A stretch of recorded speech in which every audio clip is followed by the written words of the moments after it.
절망의 끝에서 시작되는 새로운 희망이라는 제목으로 말씀을 나누겠습니다. 기독교 신앙의 핵심은 부활입니다.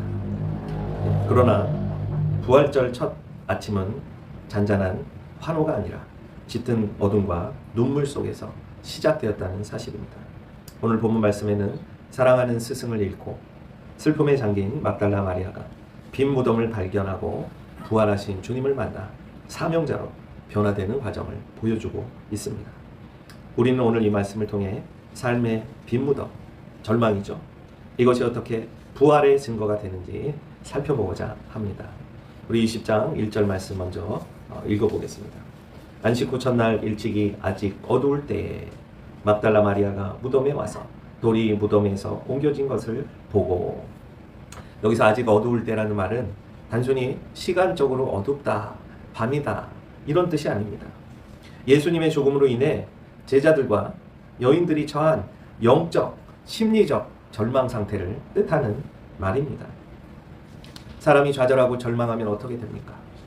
정말 제자들과 예수님을 따르던 수많은 여인들은 예수님이 희망이었어요. 가난한 자들의 희망이었고, 또 못 배운 자들의 희망이었고, 또 배고픈 자들의 희망이었고, 또 율법학자들이나 대제사장 혹은 로마의 군대 총독보다도 더 진리의 말씀을 선포하셨던 예수님이 정말로 최고셨습니다.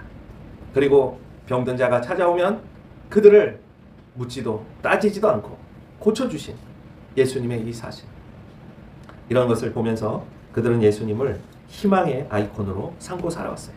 그런데 예수님이 없어진 거예요. 예수님이 십자가에서 너무나도 무기력하게 돌아가신 거예요. 두 눈으로 똑바로 봤어요. 예수님이 처참하게 로마 군병들의 창에 찔려 피를 흘리시는 모습을, 십자가에 매달리는 모습을 두 눈으로 똑똑히 봤어요. 절대로 예수님이 그렇게 무너지실 분이 아닌데, 내가 알던 예수님은 그렇게 힘이 없는 분이 아닌데 어떻게 이렇게 됐을까? 좌절하고 절망하는 모습입니다. 그래서 20장 11절 말씀에 마리아는 무덤 밖에 서서 울고 있더니, 여기 울다라는 이 헬라어는요, 클라이 우사라는 뜻이에요. 클라이 우사, 발음이 클라이 우사입니다. 단순한 흐느낌이 아니에요. 대성통곡한다는 의미입니다. 정말 슬플 때 사람은 다른 사람이 있거나 말거나 안중에도 없어요. 절망과 좌절 속에서 정말 그 심령 깊은 곳에서 소망이 끊어진 상태에서 나오는 비명이 바로 이 통곡이에요. 클라우이 우사라는 단어입니다. 20장 16절에 보면 예수님이 누구를 부르십니까? 마리아야 라고 부르십니다. 이것은 단순한 호칭이 아니에요. 마치 목자가 양의 이름을 부르듯 인격적 관계의 회복을 뜻하는 말씀이에요. 첫째, 우리는 빈 무덤에서 인간의 오해와 하나님의 반전을 발견해야 합니다. 마리아와 제자들은 빈 무덤을 보고 누군가 시신을 훔쳐갔다 이렇게 생각했어요. 그들에게 빈 무덤은 실패의 확인에 불과했어요. 하지만 하나님께 이 빈 무덤은 승리의 증거입니다. 똑같은 상황인데 왜 이렇게 관점이 바뀔까요? 왜냐하면 그리스도는 결코 무덤에 계신 분이 아니시기 때문이에요. 고린도전서 15장 17절에 그리스도께서 다시 살아나는 일이 없으면 너희의 믿음도 떼고 너희가 여전히 죄 가운데 있을 것이요. 이 말씀은 무슨 말씀이에요? 그리스도께서 살아나셨기 때문에 우리는 지금 다시 믿음이 헛된 것이 아니라 진정한 믿음이고, 죄 가운데 있는 것이 아니라 죄 밖에, 죄에서 해방된 상태로 있다는 말씀이에요. 마태복음 28장 6절에 그가 여기 계시지 않고 그가 말씀하시던 대로 살아나셨느니라. 와서 그가 누우셨던 것을 보라. 확증해주고 있어요. 예수님은 살아나셨어요. 여러분, 하나님의 말씀이 진짜지 우리의 느낌과 우리의 좌절과 절망이 진짜입니까? 아니에요. 하나님의 말씀이 진리입니다. 아니, 분명히 봤어요. 예수님 십자가에서 돌아가시는 걸 봤다고요. 내 눈이 진짜지. 여러분, 아직도 그렇게 믿는 사람들 많아요. 내가 봤어요. 예수 믿어봤는데 소용없어요. 예수님 십자가에서 그냥 무기력하게 돌아가시더라고요. 예수 믿어봐야, 백날 믿어봐야 아무 소용없어요. 이렇게 말하는 사람이 있어요. 그러나 성경은 뭐라 그래요? 마태복음 28장 6절에 그가 여기 계시지 않고 그가 말씀하시던 대로 살아나셨느니라. 와서 그가 누우셨던 것을 봐. 여러분, 믿음은 그가 누우셨던 것을 보는 거예요. 그가 안 계신 빈 무덤, 잘 그 세마포가 개어있는 그 장면을 보는 것이 믿음이에요. 예수님이 살아나셨구나. 여러분, 왜 세마포가 잘 개어 있었는지 아십니까? 도둑이 와서 훔쳐갔으면 아무렇게나 헝클어지게 남겨놓고 도망갔을 거예요.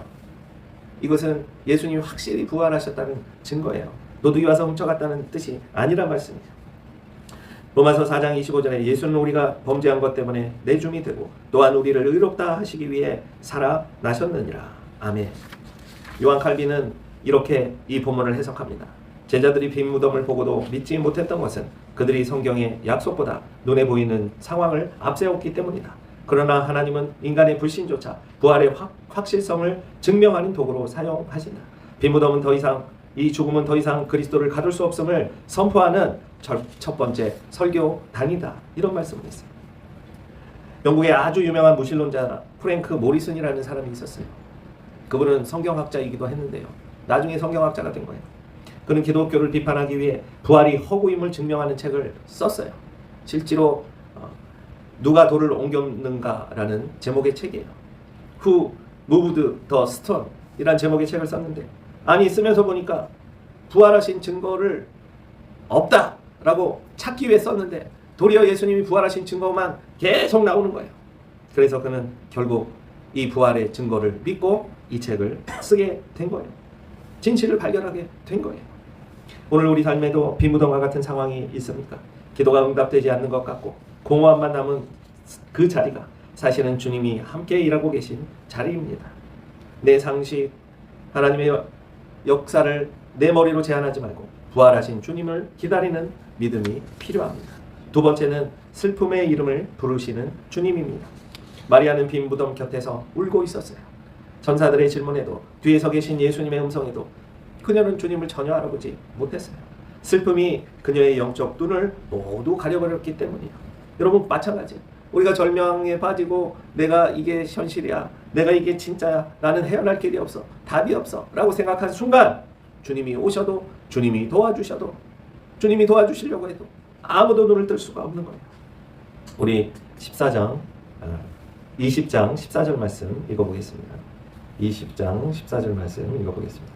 이 말을 하고 뒤로 돌이켜 예수께서 서 계신 것을 보았으나 예수이신 줄을 알지 못하더라. 예수님 알아보지 못했어요. 여러분, 예수님 알아보지 못한 채 살아가는 인생들이 많아요. 슬픔이 영적 눈이 가려서 예수님을 못 알아보는 거예요. 부활체의 신비로움과 동시에 인간의 고정관념, 죽은 자는 살아 돌아올 수 없어 라는 이 고정관념이 진리를 보지 못하게 했다는 거예요. 요한복음 20장 15절에 여자여 어찌하여 울며 누구를 찾느냐. 누구를 찾느냐. 여러분, 예수님이 처음 부활하셔서 하신 말씀입니다. 누구를 찾냐. 이는 책망이 아니라 마리아의 슬픔의 원인을 직시하게 하시고 진정한 위로를 주시려는 목자의 질문이에요. 우리 16절 말씀 한번 읽어볼까요? 16절에 마리아가 뭐라 그럽니까? 예수께서 마리아야 하시거늘 마리아가 돌이켜 히브리 말로 라보니 하니 이는 선생님이라는 말씀이라.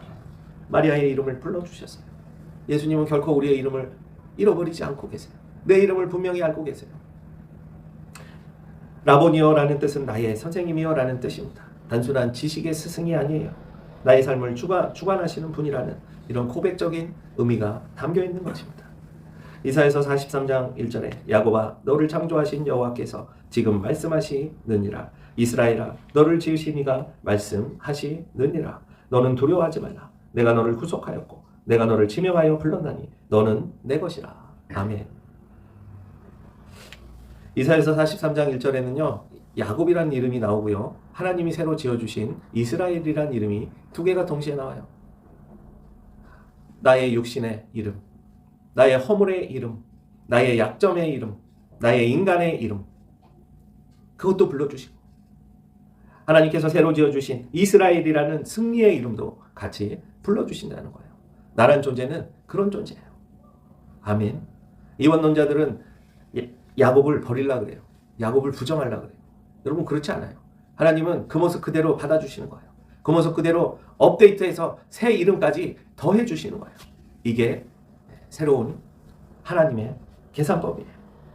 요한복음 10장 3절에 문지기는 그를 위하여 문을 열고 양은 그의 음성을 듣나니 그가 자기 양의 이름을 각각 불러내어 인도하느니라. 여러분, 예수님은요, 수많은 양이 있어도요, 각자 한 사람 한 사람 1대1로 상대하시는 거예요. 아멘. 나를 특별히 사랑하시는 거예요. 그냥 뭉뚱그려 사랑한다 얘들아가 아니에요. 예수님은 아주 섬세하게 각각의 이름을 불러 인도하시는 것이라는 사실이에요. 아멘. 루터는 마리아가 예수님의 음성을 듣고 깨닫는 장면을 오직 은혜라는 관점에서 해석했어요. 마리아가 주님을 찾은 것이 아니라 주님이 마리아를 찾으셨다. 할렐루야. 여러분, 이게 세상 종교와 다른 거예요. 세상 종교는 끊임없이 인간이 신을 찾아가요. 신을 찾아요. 그런데 예수님은 나를 찾아오신 거예요. 우리를 찾아오신 거예요. 나 한 사람을 각자 찾아오신 거예요. 개별적으로 찾아오시는 거예요. 개별적으로 이름을 불러주시는 거예요. 세상에 어떤 종교가 그런 종교가 있습니까? 누가 나를 대신하여 목숨을 버린 그런 신이 어디에 있습니까? 없어요. 다 신은 높고 존경받고 존귀하고, 어떤 신이 나를 대신해 내 죄를 대신해 십자가에서 그렇게 처절한 죽음을 맞이하는 신이 어디 있습니까? 오직 예수님 뿐이시라는 거예요. 그녀의 눈물은 주님을 보지 못하게 했지만 주님의 한마디 음성이 그녀의 죽은 심령을 살려냈다. 우리가 그리스도를 아는 것은 우리의 지혜가 아니라 우리 이름을 부르시는 그분의 제일 세밀한 음성, 즉 복음의 선포를 통해서만 가능하다. 부활은 이론이 아니라 만남이다. 루터가 이렇게 마리아와 예수님의 만남을 해석했어요. 어느 눈먼 아이가 숲에서 길을 잃었어요. 아이는 무서워 울며 소리쳤어요. 아무도 대답하지 않았어요. 그런데 가만히 귀를 기울여 보니 멀리서 익숙한 목소리가 들렸어요. 얘야, 아빠가 여기 있다. 아버지, 아빠의 음성을 듣는 순간 이 아이는 절망에서 소망으로 바뀌는 거예요. 더 이상 무섭지 않은 거예요. 두렵지 않은 거예요. 여러분, 절망과 좌절 속에 있습니까? 주님이 부르고 계셔요. 주님의 음성만 들어보세요. 더 이상 무섭지 않은 거예요. 이것을 믿음이라고 하는 거예요. 우리는 인생의 막다른 골목에서 마리아처럼 누가 내 주님을 가져갔나? 울고 있어요. 내 계획대로 되지 않을 때, 사랑하는 이를 잃었을 때, 물질을 잃었을 때 우리는 영적 맹인이 돼요. 그때 주님은 멀리 계시지 않고 바로 우리 뒤에 서 계십니다. 오늘 예배 가운데 당신의 이름을 부르시는 주님의 세밀한 음성에 귀를 기울이십시오. 얘야, 내가 여기 있다. 이 음성이 들릴 때 우리의 슬픔은 끝이 나는 거예요. 우리는 다시 희망으로 부활의 주님을 만나는 삶으로 바뀌는 거예요. 마지막 세 번째는 붙잡는 신앙에서 전하는 사명자로 바뀌게 됩니다. 마리아는 부활하신 주님을 확인하자마자 그분을 붙잡으려고 했어요. 그때 주님은 나를 붙들지 말라 말씀하셨어요. 그리고 그녀를 제자들에게 보냅니다. 여러분, 예수님은 나만 소유하는 존재가 아니에요. 나만 관계를 갖고 계신 분이 아니에요. 예수님 아직도 더 많이 잃어버린 영혼들을 향해 우리가 나가서 전해주시기를 원하세요. 기쁜 소식을 전해야 한다는 말씀이에요. 사도행전 1장 8절에 오직 성령이 너희에게 임하시면 너희가 권능을 받고 예루살렘과 온 유다와 사마리아와 땅끝까지 이르러 내 증인이 되리라 하시니라. 디모데후서 4장 2절에 너는 말씀을 전파하라. 때를 얻든지 못 얻든지 항상 힘쓰라. 범사에 오래 참과 가르침으로 경책하며 경계하며 권하라. 이렇게 말씀하고 계세요. 로마서 10장 15절에는 보내심을 받지 아니하였으면 어찌 전파하리요. 기록된 바 아름답도다. 좋은 소식을 전하는 자들의 발이여 함과 같으니라. 아멘. 여러분, 그래서 쯔빙글리 종교개혁가는 이렇게 해석했어요. 그리스도는 마리아가 무덤 곁에서 안주하며 감상에 젖는 것을 허락하지 않으셨다. 부활의 주님을 만난 자는 반드시 보냄을 받아야 한다. 교회는 부활의 기쁨을 가두어 두는 창고가 아니다. 그 기쁨을 세상 끝까지 실어 나르는 통로가 되어야 한다. 마리아의 발걸음은 곧 복음 전파의 시작이며 교회의 첫 걸음이다. 어찌 보면 처음으로 복음을 전한 사람이 누굽니까? 마리아예요. 당시 유대 사회에서 여자들은 인구수에 집어넣지도 않았어요. 숫자에 계수하지도 않았어요. 오병이어의 기적, 5,000명이 넘게 음식을 먹었을 때도 여자의 숫자는 기록되어 있지 않아요. 성인 남자만 5,000명이에요. 그런데 그 여인을 복음 전파의 사명자로, 첫 임무자로, 선교사로 예수님께서 임명하신 거예요. 2차 세계대전이 끝났을 때 유럽의 한 마을에서 전쟁이 끝났다는 소식을 듣지 못해서 여전히 지하 방공호에 숨어서 공포에 떨며 살고 있었어요. 그때 한 청년이 달려와서 외쳤어요. 전쟁이 끝났습니다. 우리는 이제 자유예요. 여러분, 이 한마디에 마을 사람들이 어둠에서 뛰쳐나와 빛으로 걸어 나왔어요. 마리아가 제자들에 달려가 내가 주를 보았다라고 외친 것은 죽음과의 전쟁에서 승리했다는 종전 선포와도 같은 말입니다. 우리는 부활의 은혜를 나 혼자 누리는 것에 만족하며 살고 있지 않습니까? 주님은 우리에게 가서 내 형제에게 전하라고 명령하십니다. 우리의 가정으로 일터로 고통받는 이웃에게 달려가야 합니다. 내가 만난 예수님, 나를 살리신 예수님을 전할 때 우리 주변의 어두운 무덤들이 생명의 잔치집으로 변하게 될 겁니다. 결론입니다. 사랑하는 성도 여러분, 오늘 우리는 막달라 마리아의 발자취를 따라 빈 무덤에서 부활의 현장까지 왔습니다. 빈 무덤은 끝이 아니라 시작입니다. 우리가 겪는 절망의 빈 자리는 하나님의 능력이 머무는 곳입니다. 주님은 우리의 이름을 부르십니다. 슬픔에 눈이 가려 주님을 알아보지 못할 때도 주님은 인격적으로 우리를 찾아오십니다. 이제 우리는 부활의 증인입니다. 주님을 붙잡고만 있지 말고 세상으로 달려가 내가 주를 보았다라고 선포하는 사명자가 됩시다. 부활하신 주님이 우리와 함께 계십니다. 그분이 우리 하나님이시며 우리의 아버지이십니다. 이 기쁜 소식을 듣고 이번 한 주간도 승리하며 살아가는 모든 성도님이 되시기를 주님의 이름으로 축원합니다. 기도하겠습니다. 거룩하고 사랑이 많으신 하나님, 부활의 주님을 만나게 하옵소서. 그리고 그 귀한 주님을 전하게 하옵소서. 오늘 이 시간 이후로 절망과 좌절, 근심, 염려 모두 다 주님의 말씀에 의지하여 내려놓습니다. 주님만 의지합니다. 하나님 함께 하시고 부활로 승리하신 주님을 우리가 같이 따라가게 하옵소서. 감사와 찬송과 영광을 돌리며 우리 주 예수 그리스도의 이름으로 기도했습니다. 아멘. 이제는 우리 주 예수 그리스도의 은혜와 하나님의 무한한 사랑과 성령님의 감동감화 교도 역사하심이 오늘 머리 숙여 하나님께 드린 모든 하나님 자녀들의 영혼들을 함께 하시기를 간절히 축원하옵나이다. 아멘.